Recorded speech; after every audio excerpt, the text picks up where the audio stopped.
There are times in our history when we need a leader from Yehuda.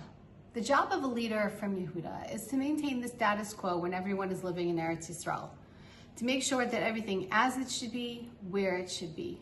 And so at the beginning of this week's Parsha, we see that Yehuda is explaining to Yosef that Binyamin needs to be in Eretz Yisrael with his father. And Binyamin needs to go home. He can't stay in Mitzrayim. Because if Binyamin does not come home, then Yaakov will probably die from grief.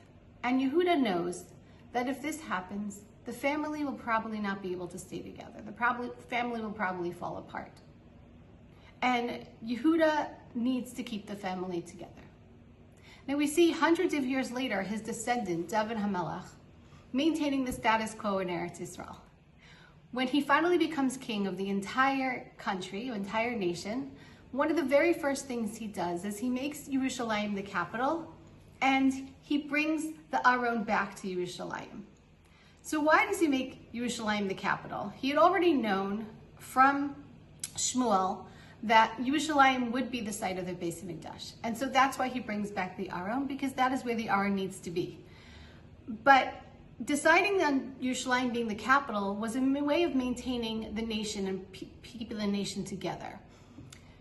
It is centralized, it's where the Beis Hamikdash will be, and also the city of Yerushalayim spans both the properties of Yehuda and Binyamin.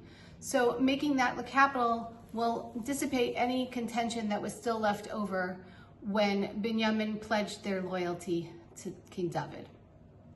And so David brings everything back where it should be, right? He builds a little tent, he brings the Aron back to Yerushalayim, and then what does he do to maintain the status quo of Eretz Yisrael and Bnei Yisrael? He puts together an army where every single high-ranking officer is also a Talmid Chacham. So when necessary, they would go out and defend our nation, and then they would come back and they would sit in the Beis Medrash and they would learn Torah and they would teach Torah. Because David HaMelech knew that to maintain the status quo, you need to be physical and spiritual. And he knew how to maintain that balance. But then there are times in our history when we need a leader like Yosef, from Yosef. The job of Yosef is to help us maintain our identity and our connection to Hashem when we're in Galus. And if you read through the Parshiot that Yosef is in, his whole history when he is in Mitzrayim, he's always talking about Hashem. He's always thinking about Hashem. The word Hashem is in almost every pasuk. He just keeps looking for Hashem. And what you need to remember about Yosef is, as amazing as he was, he never actually received any nevuot. Hashem did not talk to him personally, nor did Hashem send neviim to him to give him messages. So he found a way to connect to Hashem without that. He just looked for Hashem in every single corner of his life. And that's his secret, right? That's the secret to maintaining your connection to Hashem even when you're in Galus. So what is the first thing that says about Yosef when he sees his brothers for the first time after all these years? It says he remembers his dreams. He remembers that he is supposed to be the leader of his brothers in Galus. And he remembers that he's supposed to be guiding them. And he knows that in order to maintain their integrity, they need to do tshuva for what they have done. So he manipulates things just enough to guide them through this tshuva. Now, when you read Hilchos Rambam about the Hilchos of tshuva, there are certain steps. And he literally guides them through these steps by manipulating the situation and causing little things to happen so that they actually go through these stages with his guidance. And you see, they actually say at some point, they say, oh, this is happening to us because we didn't listen to our brother, we didn't listen to his cries when he was in the pit.